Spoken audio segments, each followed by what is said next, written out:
তাআলার। সুবহানাল্লাহ। তো নবী মুহাম্মদুর রাসূলুল্লাহ সাল্লাল্লাহু আলাইহি ওয়াসাল্লাম কখনো আন্দাজ অনুমানে কথা বলেছেন? বলেন, রাসূল সাল্লাল্লাহু আলাইহি সাল্লাম আন্দাজ অনুমানে কোনো কথা বলেছেন, নাকি তিনি ওহীর অপেক্ষা করতেন? আর আমাদের হুজুরদের কাছে জিজ্ঞাসা করলে আন্দাজ একটা ফতোয়া দিয়ে দেয়। মুফতি সাহেব সে যে বসে আছে, আন্দাজে ফতোয়া দিয়ে দেয়, আছে না নাই?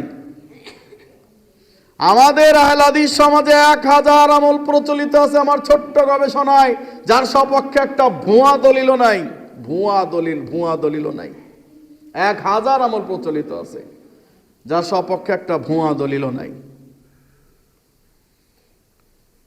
তাহলে 1000 আমল কিভাবে আসলো?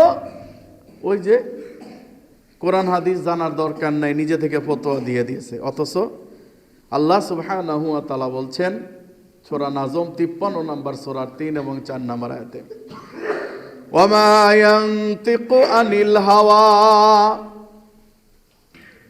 ইন হুয়া ইল্লা ওয়াহয়ু ইউহা ওয়ামা ইয়ানতিকু আনিল হাওয়া। আমার নবী হাওয়া অনুযায়ী মনে যা চায় সেটাই তিনি বলেন না। ইন হুয়া ইল্লা ওয়াহয়ু ইউহা, আমার নবী যা বলেন তা আল্লাহর পক্ষ থেকে ওহী ছাড়া একটা কথা বলেন না। নবী যা বলেন তা কি? আল্লাহর তরফ থেকে ওহী ছাড়া একটা কথাও বলেন না। আচ্ছা, নবী মুহাম্মদ রাসূলুল্লাহ সাল্লাল্লাহু আলাইহি সাল্লাম নিজের কথাকে যদি আল্লাহর নামে চালিয়ে দেওয়ার প্রচেষ্টা চালাতেন, তাহলে তার কি হতো বলেন? কি ব্যাপার, আপনারা রাগ করছেন? কথা কন না করে। কি হতো তার? কি শাস্তি হতো? হ্যাঁ, কি শাস্তি হতো বলেন? তাকে গলা কেটে দেওয়া হতো। আল্লাহ বলেন হাক্কা সূরা 69 নম্বর সূরা 44 থেকে 47 আয়াতে আল্লাহ বলেন, ওয়ালাউ তাকাওয়ালা আলাইনা বা'দাল আকাবিল লা আখাযনা মিনহু বিল ইয়ামিন সুম্মা লাকাতা'না মিনহুল ওয়াতিন। আমার নবী যদি আমার নামে কথা চালিয়ে দিয়ে বলতো, আমি বলি নাই অথচ আমার নামে কথা চালিয়ে দিয়ে বলার চেষ্টা করত, আমি তার ডান হাত ধরে নিতাম, তার গলা কেটে দিতাম, গ্রীবাদেশ কেটে দিতাম, কেউ তোমরা তাকে রক্ষা করতে পারতে না। সুবহানাল্লাহ, কত বড় ধমকি! এজন্য আল্লাহ বলছেন, ইয়া আইয়ুহার রাসূল বাল্লিগ মা উনজিলা ইলাইকা মির রাব্বিক, হে রাসূল তুমি পৌঁছে দাও, তাবলীগ করো, সেই তাবলীগ যেই তাবলীগ করতে আমি তোমাকে ওহী করেছি, নাজিল করেছি, নাজিলকৃত বিষয়। আর এখন কিসের তাবলীগ করা হয়? কিসের? টঙ্গী ময়দানের ইজতেমায় গেলে 49 কোটি সওয়াব। বলে কি বলে না? বলে কি বলে না? ইজতেমার ময়দানে গেলে 49 কোটি সওয়াব। হজের ময়দানে গেলেও এত সওয়াব নাই। নাউজুবিল্লাহি মিন যালিক। আবার কয় যে গরিবের হজ কই পাইলো বলেন? কথাগুলা কোথায় পাইলো? তাবলীগে ফাজাইলে তাবলীগ বা ফাজাইলে আমল, এর ফাজাইলে নামাজ অধ্যায়ের, ফাজাইলে নামাজ আর একটা খণ্ড আছে না? এই ফাজাইলে নামাজের 66 নাম্বার পৃষ্ঠায় উল্লেখ করা হয়েছে, যদি কেহ সালাত কাজা করে, নামাজ কাজা করে,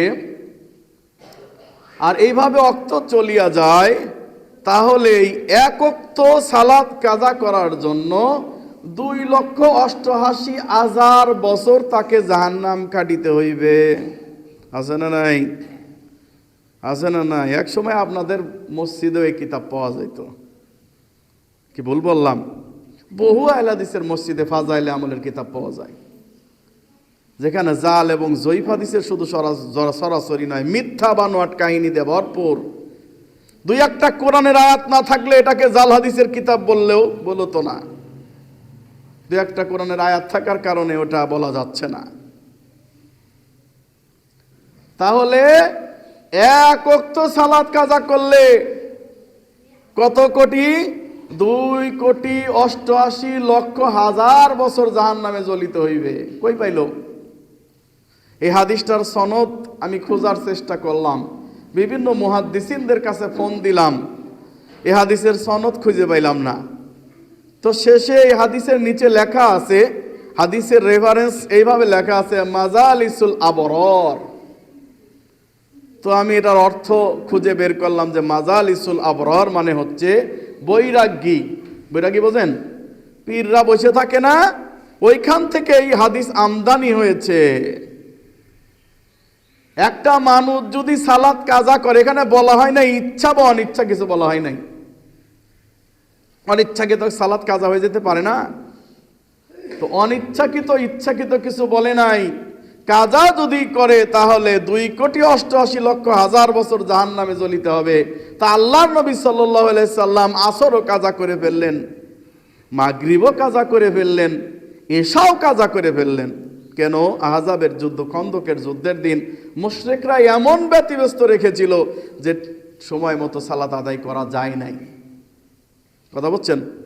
তাইলে এখন যদি এই হাদিসটা ফিট করেন, নবী মুহাম্মদ সাল্লাল্লাহু আলাইহি সাল্লাম এবং তার সাহাবীরা কত কোটি লক্ষ হাজার বছর জাহান্নামে যাবে, যে এক ওয়াক্ত যদি কাজা করে 2,88,00,000 বছর জাহান্নামে জ্বলা লাগে, তাহলে 3 ওয়াক্ত কাজা করলে কত হবে? হিসাব করেন ভাই, আমি অঙ্কে কাঁচা, আপনারা হিসাব করেন। একদিন যুদ্ধের ময়দান থেকে ফেরত আসতেছেন আল্লাহর নবী সাল্লাল্লাহু আলাইহি ওয়াসাল্লাম। রাত হয়ে গেল গভীর, এখনো ঘুম হয় নাই। বিলাল রাদিয়াল্লাহু তাআলা আনহুকে বলেন, বিলাল, সবাই আমরা ঘুমাবো, তুমি একটু পাহারা দাও, তারপরে তুমি ঘুমায় আর একজন পাহারা দিবে। তো বিলাল রাদিয়াল্লাহু তাআলা আনহু পাহারা দিচ্ছেন, তারা ঘুমাচ্ছে। বিলাল রাদিয়াল্লাহু তাআলা আনহুর চোখটা একেবারে বুঝে গেছে, তিনিও ঘুমিয়ে গেছে। এই মুহূর্তে যিনি সর্বপ্রথম ঘুম থেকে জাগতে পারলেন তিনি নবী মুহাম্মদ সাল্লাল্লাহু আলাইহি সাল্লাম। কিভাবে জাগলেন? সূর্যের রোদ তার পিঠের মধ্যে লাগছে তখন, মানে ফজর ফৌত হয়ে গেছে। ফজরের রক্ত শুধু ফৌতই হয় নাই, সূর্যের তাপ তার শরীরে লাগতেছে। তিনি উঠলেন আর বললেন, কি বিলাল, কি হয়েছে? কয়, হুজুর কি আর বলবো, আমারও তো একই অবস্থা, কেউ চেতন পায় নাই। আবু বকর রাদিয়াল্লাহু তাআলা, ওমর রাদিয়াল্লাহু তাআলা হাই হাই করতেছে, কি হয়ে গেল? আল্লাহ নবী বললেন, থামো থামো থামো। 3 ব্যক্তির উপর থেকে শরীয়ত তুলে নেওয়া হয়েছে। কয় ব্যক্তি? কথা কন না কেন? 3 ব্যক্তির উপর থেকে শরীয়ত তুলে নেওয়া হয়েছে। এক, রুফিয়াল কলাম আন সালাসা, 3 ব্যক্তির উপর শরীয়ত তুলে নেওয়া হয়েছে।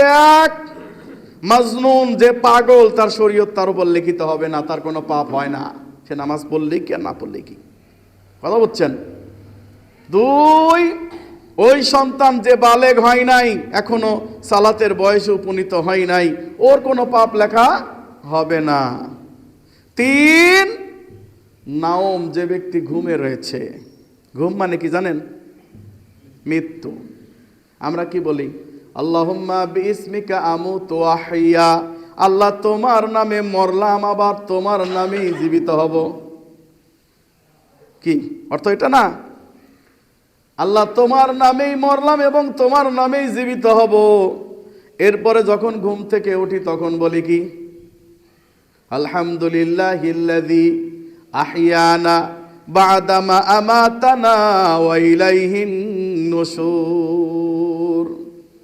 আল্লাহ, তোমার প্রশংসা করে শেষ করতে পারবো না, মরার পরে আবার তুমি আমাদেরকে জীবিত করেছো। কি বুঝলেন? মৃত্যু একটা মরা, এটা কি?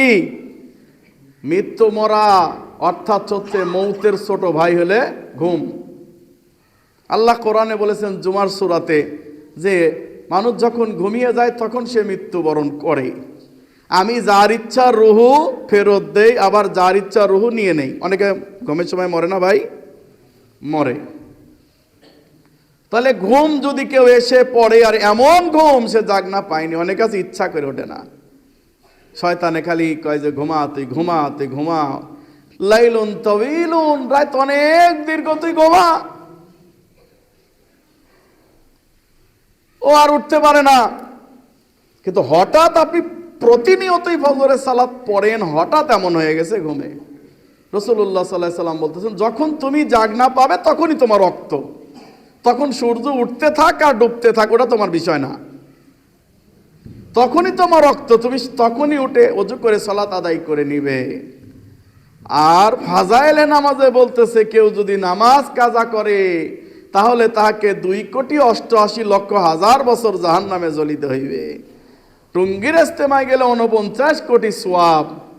এই মজলিসে যদি আপনি থাকেন, ওই মজলিসে যদি আল্লাহ এবং তার রাসূলের উপর মিথ্যাচার করা হয়, আর সেই মজলিসে উপস্থিত থাকলে আল্লাহর গজব পড়লে আপনি বিশ্বাসী মুমিন আহলে হাদিস বান্দা হয়েও তাদের সাথে এই গজবে পাকড়াও হয়ে যাবেন। কথা কোন ঠিক কিনা? অতএব সাবধান, বিদাতীদের কোনো মজলিসে যাওয়া যাবে না, বিদাতি কর্মে তাদের কোনো সাহায্য সহযোগিতা করা যাবে না। আল্লাহ বলেন মাইদা সূরা 5 নম্বর সূরা 2 নম্বর আয়াত, তাআনু আলাল বিররি ওয়াত তাকওয়া ওয়ালা তাআনু আলাল ইসমি ওয়াল উদওয়ান, তোমরা ভালো কাজে আল্লাহ ভীতি কাজে একে অপরের সহযোগিতা করো, অন্যায় কাজ সীমা লঙ্ঘন কাজ পাপাচার কাজে একে অপরের সহযোগিতা করবে না।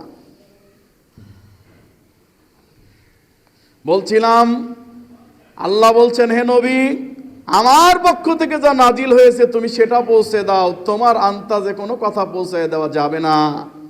যদি তুমি তা না করো তাহলে আমার পক্ষ থেকে মহান রিসালাতের দায়িত্ব দিয়ে আমি তোমাকে পাঠিয়েছিলাম, সে দায়িত্ব তুমি অবহেলা করলা।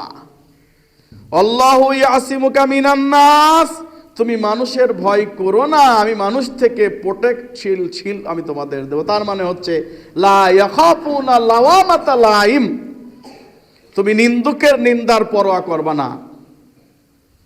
শরীয়ত সামনে বলতে গেলে কারো পছন্দ হবে কারো পছন্দ হবে না, তাই বলে তুমি শরীয়তের একটা জিনিস বলবে আর একটা জিনিস বলবে না, তা হবে না। সুদের কথা বললে সভাপতি সাহেব সেক্রেটারি সাহেব অকুচি হবে, বেজার হবে, এজন্য সুদের ওয়াজ করবা না। তোমার মতো ইমামের দরকার নাই, তোমার আর হিন্দুর মধ্যে কোনো পার্থক্য তেমন কিছু নাই। হ্যাঁ, সুদের ওয়াজ, ঘুষের ওয়াজ, দুর্নীতির ওয়াজ করলে যদি ইমাম ভয় পায় তো ইমামের ইমামতি করার কোনো দরকার নাই, দুনিয়া বহু কাজ আছে। একজন ব্যক্তিকে যদি বলি ভাই শুয়োরের গোশত খাবেন, ও লাভ দিয়ে উঠবে, কয় কি, আরে বলেন কি শুয়োরের গোশত খাবো মানে? অথচ সুদ খাওয়ার চাইতে শুয়োরের গোশত খাওয়ার পাপ কম। বলবেন কিভাবে? কথা বোঝেন নাই, বলবেন কিভাবে? আল্লাহ সুবহানাহু ওয়া তাআলা বলেন পবিত্র কোরআনে সূরা বাকারা 2 নম্বর সূরার 278 নম্বর আয়াত, ইয়া আইয়ুহাল্লাযীনা আমানুত্তাকুল্লাহ, হে ঈমানদারগণ আল্লাহকে যথাযথ ভয় করো, ওয়া যারু মা বাকিয়া মিনার রিবা, সুদের যা বকে আছে তাহা ছাড়িয়া দাও। ফা ইল্লাম তাফআল, যদি তুমি তা না ছাড়ো, বিহারবিম মিনাল্লাহি ওয়া রাসূলি, আল্লাহ এবং তার রাসূলের সাথে যুদ্ধের জন্য প্রস্তুত হয়ে যাও। পৃথিবীর এমন কার ক্ষমতা আছে আল্লাহ এবং তার রাসূলের বিরুদ্ধে যুদ্ধ করবে? কথা বলেন, পারবে কেউ? যুদ্ধের ঘোষণা দিয়েছেন আল্লাহ, বলছেন পানি বিনে মারা যাচ্ছ, খাদ্য বিনে মারা যাচ্ছ, ফামানিস্তুররা গায়রা বাগি ওয়ালা আদিন ফালা ইসমা আলাইক, যদি তুমি খাদ্য বিনায় মারা যাচ্ছ, পানি বিনায় মারা যাচ্ছ, সামনে যদি মদ পাও মদ পান করে খেয়ে জীবন বাঁচাও, কোনো অসুবিধা নাই। খাদ্য বিনায় মারা যাচ্ছ, শুয়োরের গোশত পেলে সেটা খেয়ে নাও, কোনো অসুবিধা নাই, জীবন বাঁচানোর তাগিদে। কিন্তু জীবন বাঁচানোর তাগিদে সুদ খাওয়ার কথা কোথাও বলা হয় নাই। কথা কোন ঠিক কিনা? লাআনা রাসূলুল্লাহ সাল্লাল্লাহু আলাইহি ওয়াসাল্লাম, ইবনে মাজাহ মিশকাতের 2964 নম্বর হাদিস, রাসূলুল্লাহ সাল্লাল্লাহু আলাইহি ওয়াসাল্লাম 4 শ্রেণীর লোকের উপর অভিশাপ করেছেন, লানাত করেছেন। 1, আকিলার রিবা, যে সুদ খায়। 2, মুকেলাহু, যে খাওয়ায়। 3, কাতেবাহু, যে লেখে। 4, শাহিদাইহি, যে সাক্ষী মারে। আপনাদের এলাকায় নাই, আমাদের এলাকায় অনেকে ভাড়া থাকে, এসে বলে ভাই আমরা তো এলাকার মানুষ না, পঞ্চগড় থেকে এসেছি, রংপুর থেকে এসেছি, তো আমি একটু কিস্তি উঠাবো, আপনি বাড়ির মালিক, আপনি যদি একটু বলে দিতেন, একটু সাক্ষী দিতেন, তাইলে আমাকে টাকাটা দিত। আমি বললাম, পাগলে কামড়াইছে আমারে না? আল্লাহর নবী বলেছেন, শোনো, তুমি সুদ খেয়ে যে অপরাধ করেছো, সুদ খাওয়ায় একই অপরাধ করেছো, আবার সুদের হিসাব লেখে সুদের চাকরি করে ইসলামী ব্যাংকে চাকরি করে যে অপরাধ করছো। না, ইসলামী ব্যাংকে তো সুদ না, ওটা মুনাফা। হ্যাঁ, কথা কয় না, ওটা বলে মুনাফা। হ্যাঁ, ওটা মুনাফা। ওরা আরো বেশি সুদ খায়, ওরা ধর্মের নাম দিয়ে সুদ খায়। রাসূলুল্লাহ সাল্লাল্লাহু আলাইহি ওয়াসাল্লাম বলেন, মান গাশশানা ফালাইসা মিন্না, ও আমার উম্মতের অন্তর্ভুক্ত নয়। যে কি করে? ধোঁকা দেয়। ওরা ধোঁকা দেয়, প্রতারণা করে। ডিপিএস খুলবেন, বলবে যে 2008 সালে 8 টাকা লাভ হয়েছে, 2009 সালে 9 টাকা, আবার 2010 সালে 60 টাকা, মানে 9-এর উপরে আর ওঠে না।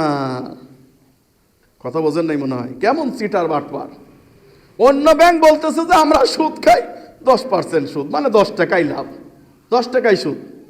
আর এরা কাহিনী করে 2008 সালে 8 টাকা, 2009 সালে 9 টাকা, 2010 সালে 10 টাকায় আর যায় না, আবার পিছনে আসে 7 টাকায়।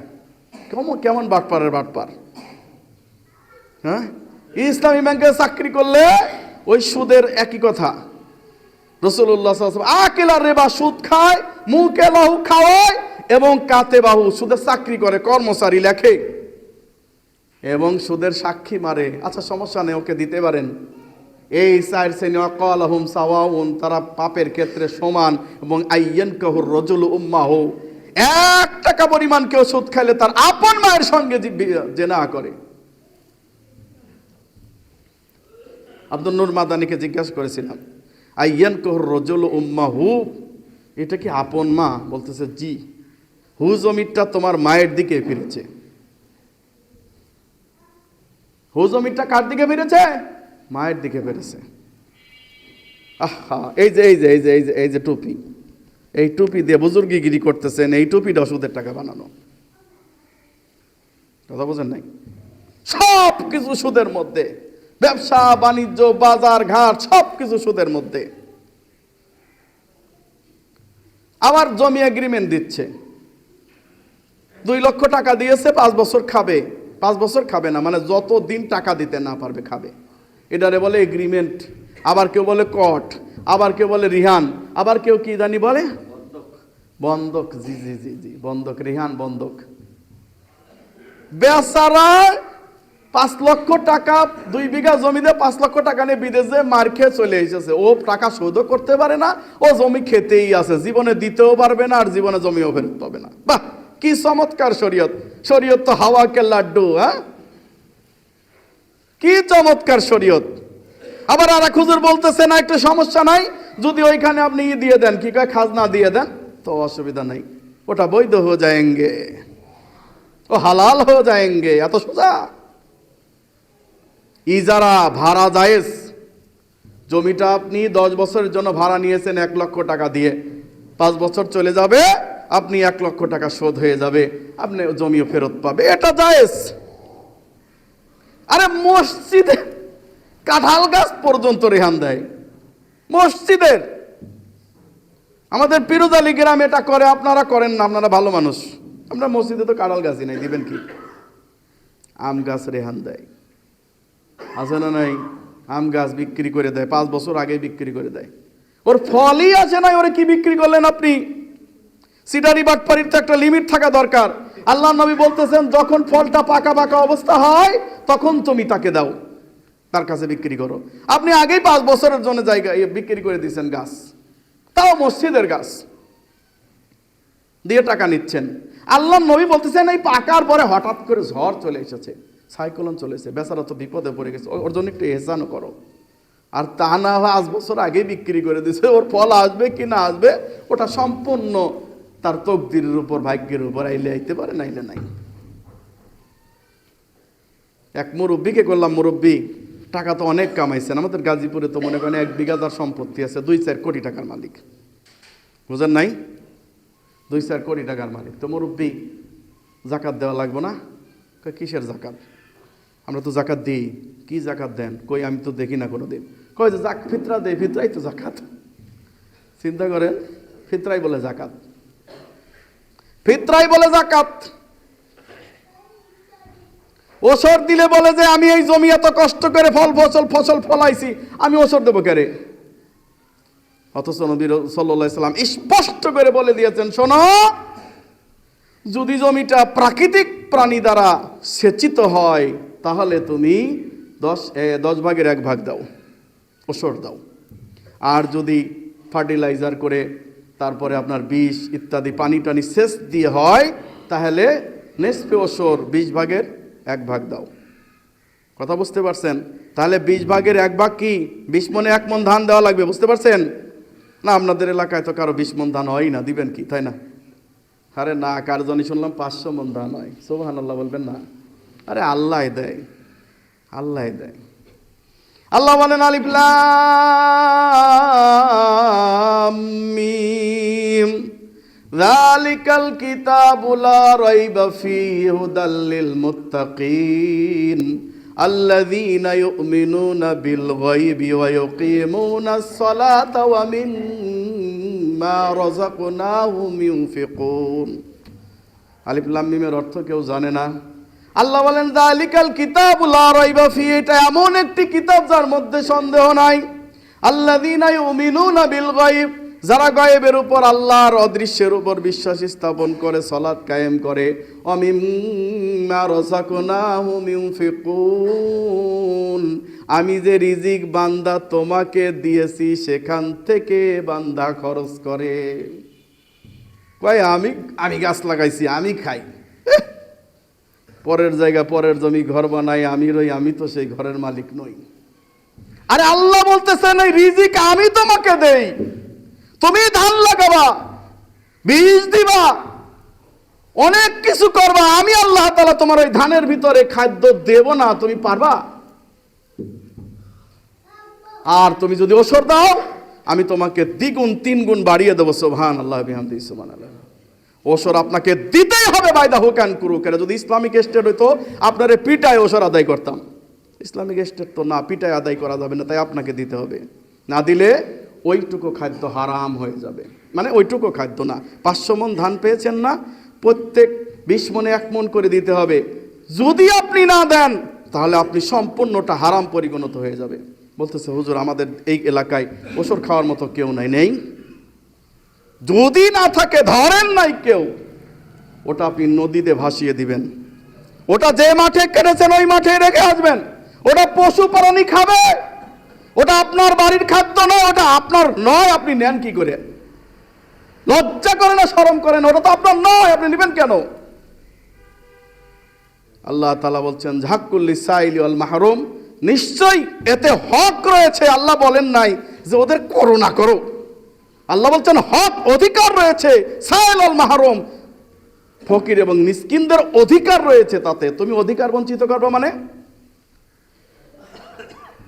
ওরা তোমার নামে ইসলামিক স্টেট থাকলে মামলা দায়ের করতে পারত, কিন্তু ইসলামিক স্টেট নাই, তাই আপনি আপনার সম্পদকে পবিত্র করার জন্য বাইদা হুকেন করুক, ইচ্ছায় অথবা অনিচ্ছায় আপনাকে ওসর দিতেই হবে।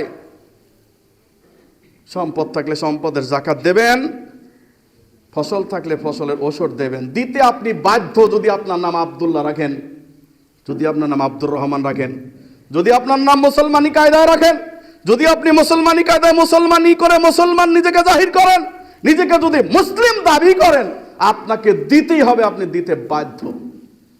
দেবেন না মানে কি বলেন? শরীয়ত মানবেন না তো মসজিদে আসারও দরকার নেই, নাস্তিকে নাম লেখান। বাংলাদেশে বহু নাস্তিক বেড়ে গেছে, আপনি তাদের খাতায় নাম লেখায় দেন। হ্যাঁ, ফরাদ মাজারের কাতারে জানগা, সুফিয়া কামালের কাতারে জানগা, তসলিমা নাসরিনের কাতারে জানগা। আল্লাহ হেফাজত করুন। আমি আপনাদেরকে এই নিশ্চয়তা দিতে পারি, আপনি যদি আপনার মালের যাকাত দেন, আপনি যদি আপনার মালের ওসর দেন, অবশ্যই আল্লাহ তাআলা আপনাকে বাড়িয়ে দিবেন। পরের বছর দেখবেন যে আপনি আরো বরকত পাচ্ছেন। এটা আপনাকে আমি নিশ্চয়তা দিতে পারি।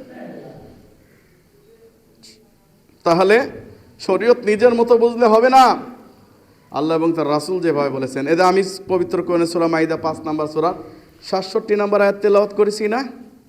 এই 67 নম্বর সহিহ বুখারীর হাদিসেও সেম কথাই বলা হয়েছে। সুবহানাল্লাহ, আশ্চর্য মিল পাওয়া গেল। রাসূলুল্লাহ সাল্লাল্লাহু আলাইহি সাল্লাম বলছেন, বাল্লিগু আন্নী ওয়ালাউ আয়াহ, শুনে রাখো আমার পক্ষ থেকে তোমরা পৌঁছায় দাও যা জানো।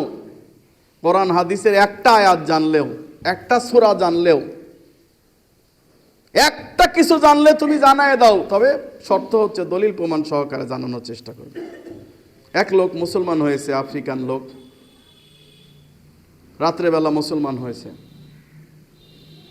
সারা রাত ধরে চিন্তা গবেষণা করে ফজরের সালাতে এসেছে, এটাই তার জীবনের প্রথম সালাত শুরু। সালাত শেষে সে মুক্তাদিদেরকে বলতেছে, উনি ইমাম সাহেবকে বলছে, ইমাম সাহেব আমি একটু কথা বলতে চাই সবার সামনে। হ্যাঁ বলেন।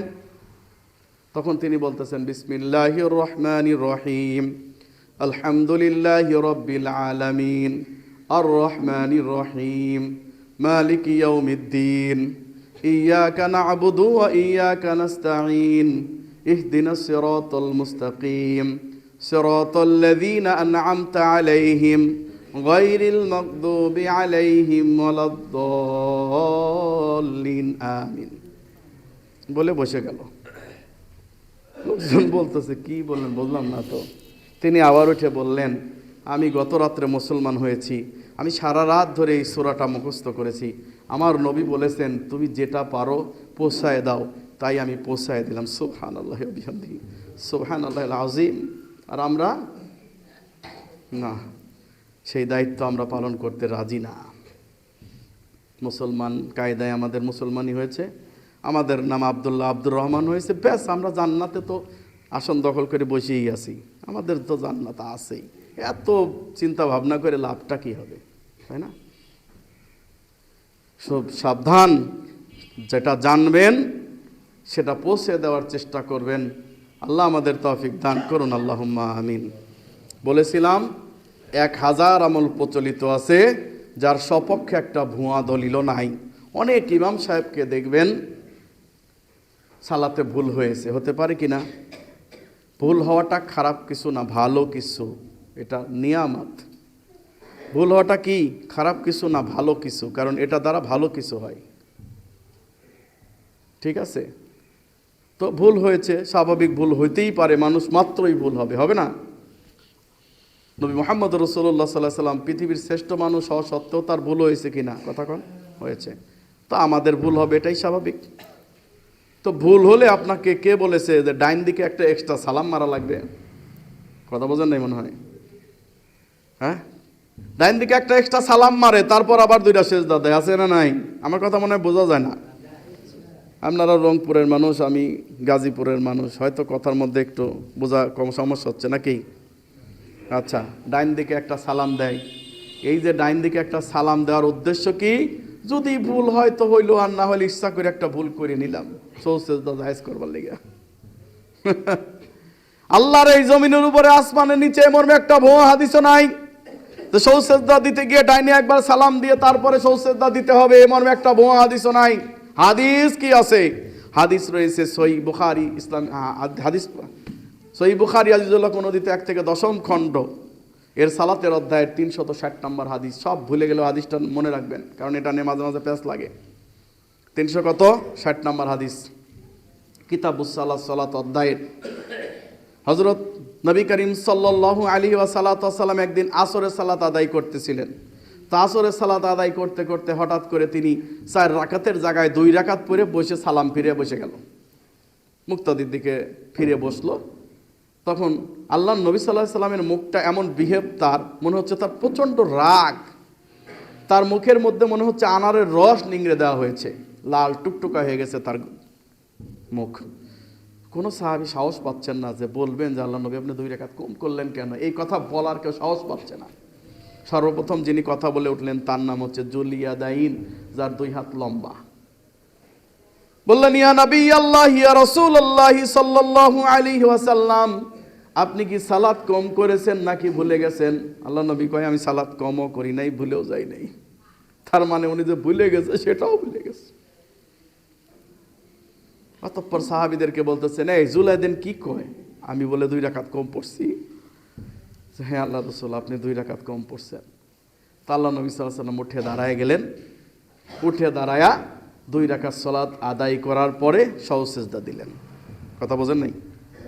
সহজ সিজদা দেওয়ার 3টা নিয়ম আমাদের দেশে প্রচলিত আছে। একটা বানোয়াট, প্রমাণ নাই। 2 নাম্বার হচ্ছে জয়ী পদ্ধতি, 3 নাম্বার হচ্ছে সই পদ্ধতি।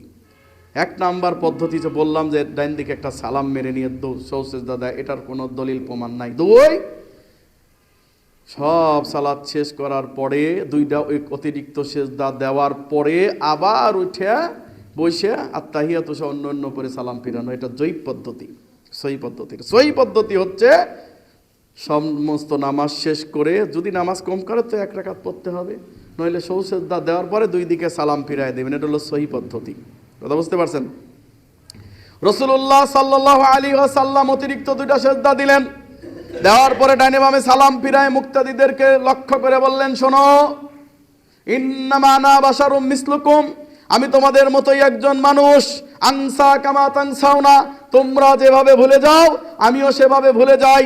ফাইদা নাসিতু ফাযাক্কিরুনি, সুতরাং আমি যদি ভুলে যাই তোমরা আমাকে মনে করিয়ে দিবে, স্মরণ করায় দিবে, লোকমা দিবে। কথা কোন ঠিক কিনা? কি বলে লোকমা দিবেন? সব জায়গায় সমস্যা। কি বলে লোকমা দিবেন? কথা বোঝেন নাই মনে হয়। কি বলে লোকমা দিবেন? সুবহানাল্লাহ, মাশাআল্লাহ, আপনারা দেখে শিখে ফেলছেন। অনেকে বলে আল্লাহু আকবার। আল্লাহু আকবার বলে লোকমা দিতে হবে। আল্লাহর এই জমিনের উপরে আসমানের নিচে একটা ভুয়া হাদিসও নাই, বলতে হবে সুবহানাল্লাহ। কিন্তু আমাদের মাযহাবী ভাইরা বলে জি না জি না জি না, পুরুষরা বলবে আল্লাহু আকবার, মেয়েরা বলবে সুবহানাল্লাহ। চিন্তা করছেন? আরে মেয়েদের তো কণ্ঠ পর্দা, মেয়েরা যদি পিছন থেকে সুবহানাল্লাহ, নামাজ হবে আমাদের? কথা কয় না। কি মধুর কণ্ঠ। একটা মেয়েকে আপনি জিন্দেগিতেও দেখেন নাই, মেয়ের চেহারাও ভালো না, ভালো কি মন্দ কিছুই জানেন না, ওর সাথে যখন কথা বলবেন মনে হয় যে কানের মধ্যে মধু ঢালতেছে, মধু। আহা, কত সুন্দর কথা কয়। যতই খারাপ চেহারার সে হোক না কেন, তার কণ্ঠটা অতিরিক্ত কমনীয় করে, আকর্ষণীয় করে আল্লাহ তৈরি করে দিয়েছেন। সুতরাং তার কণ্ঠ পর্দা। মেয়েরা কথা বলতে পারবে না পর পুরুষের সাথে এমন নয়, প্রয়োজনে বলতে পারবে। তবে বলবে কি, এখানে কি দরকার বলেন, মানে এমন ভাবে বলবে যাতে খান্নাসের কাছে আর যাওয়া যাবে না। আল্লাহু আকবার, সালাম, চলে গেলাম, এরকম বিহেভ হবে। মানে কর্কশ ভাষী হতে হবে।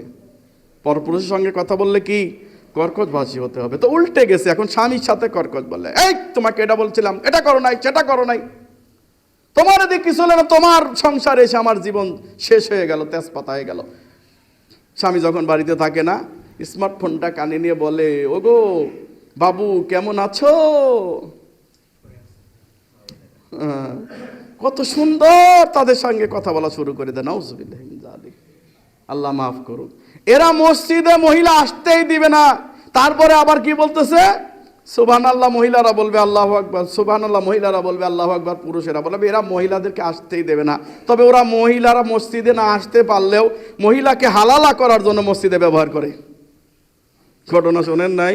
আমাদের দেশের ওই দিককার এলাকার 3 ঘন্টার জন্য ইমাম সাহেব নাকি তাকে বিবাহ করে মসজিদের সিঁড়ির তলেই কাম করে ছেড়ে দিয়েছে, যাও এবার তোমার স্বামীর কাছে। নাউজুবিল্লাহি মিন যালিক। এই হচ্ছে ইউনিক ধর্ম, ওদের ওই ধর্মটাই আলাদা, ইউনিক ধর্ম।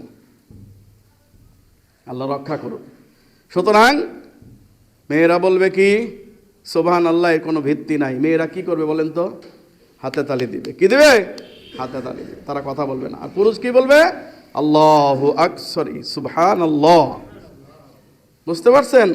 এবার আসেন, আল্লাহর নবী বলছেন ইন্নামা আনা বাশারুম মিসলুকুম, আমি তোমাদের মতোই একজন মানুষ।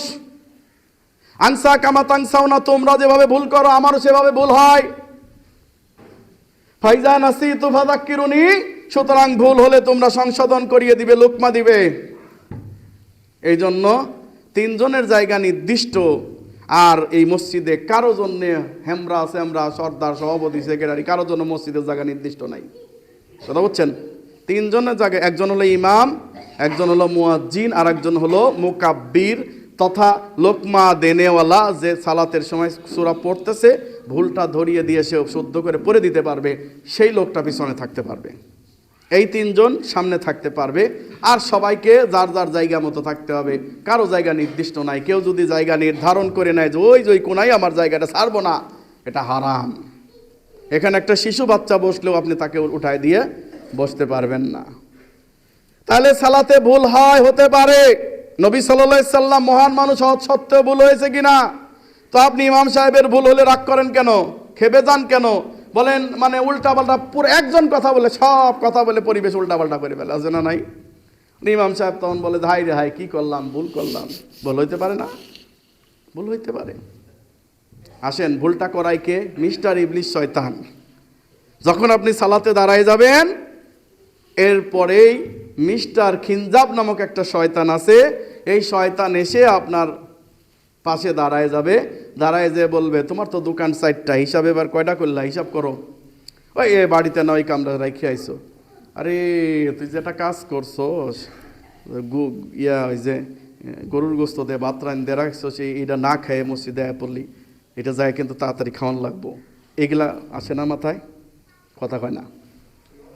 আবার আজকে তো বউরে এগুলা বাজার করে দিছি, বেগুন বিরান করতে কইছি, খাসির গোস্ত, গরুর গোস্ত, নাহলে মাছ, ওই যে মাছটা, তারপরে ওই যে কি কয় শশা দিয়ে পাকাইতে বলছি।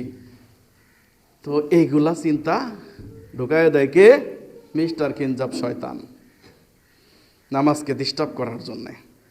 সুতরাং যখন এই শয়তান এই কাজটা করবে, আল্লাহ নবী সাল্লাল্লাহু আলাইহি সাল্লাম বলছেন, তখন বাম দিকে বলবে 3 বার আউযু বিল্লাহি মিনাশ শাইতানির রাজিম বলে হালকা করে থুতু মারবে। এমন জোরে মারেন না আর একজন মুসল্লির মুখে যায় লাগে।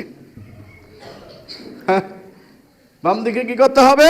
থুতু মারতে হবে আর আউযু বিল্লাহি মিনাশ শাইতানির রাজিম বলতে হবে। তাহলে কি হবে? শয়তান চলে যাবে।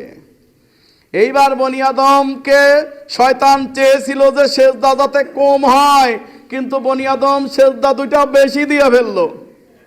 সহিহ বুখারীর হাদিস।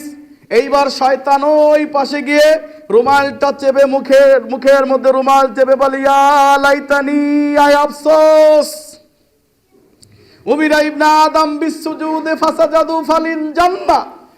আদম সন্তানকে সেজদা করার অর্ডার দেওয়া হলো, সে সেজদা করলো, তাই তার জন্য জান্নাত। আমাকেও আল্লাহ সেজদা করার অর্ডার করেছিল, ফাআবাইতু, কিন্তু আমি তা অমান্য করেছিলাম, ফালিন নার, তাই আমার জন্য জাহান্নাম। তো শয়তানকে কষ্ট দিতে কে কে রাজি আছেন বলেন? সবাই রাজি আছি। অতএব এই যে সেজদা যদি হয় তাহলে শয়তান কষ্ট পায়। তো ইমাম সাহেবের ভুল হইলে অসুবিধার তো কিছু নাই। ইমাম সাহেব কিন্তু আমার আবার শিখায় দেয় নাই ভাই। হয়তো বলতে পারেন যারা সুদ খায়, বলো যে এই যে কয়ে দিছে মনে হয় হুজুরে, ইমাম সাহেব নাইলে অন্য কেউ কয়ে দিছে, হুজুর এই সুদের কথা একটু কয়েন তো, আমার অমুক লোক সুদ খায়।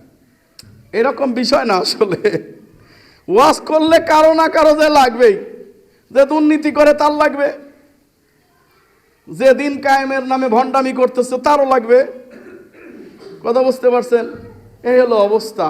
সুতরাং এটা নিয়ে মিসবিহেভের কিছু নাই, বরং আমরা সতর্ক হই, সাবধান হই। আল্লাহ সুবহানাহু ওয়া তাআলা যা নাজিল করেছেন তার উপরেই আমরা আমাদের ধর্মটাকে, শরীয়তটাকে সুষ্ঠুভাবে পালন করার চেষ্টা করি। আল্লাহ সুবহানাহু ওয়া তাআলা আমাদের তৌফিক দান করুন। আল্লাহুম্মা আমিন। আল্লাহ সুবহানাহু ওয়া তাআলা আমাদের সবাইকে দ্বীনের জন্য কবুল করুন। আল্লাহুম্মা আমিন। বারাকাল্লাহু লানা ওয়া লাকুম ফিল কুরআনিল আযীম ওয়া নাফা'না ইয়াকুম আয়াতি ওয়া যিকরিল হাকীম।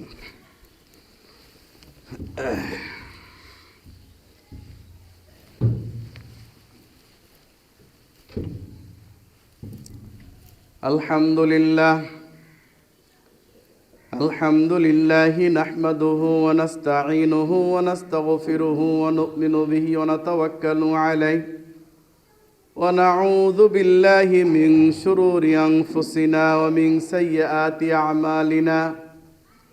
মান ইয়াহদিহিল্লাহু ফালা মুদিল্লা লাহু ওয়া মান ইউদ্লিল ফালা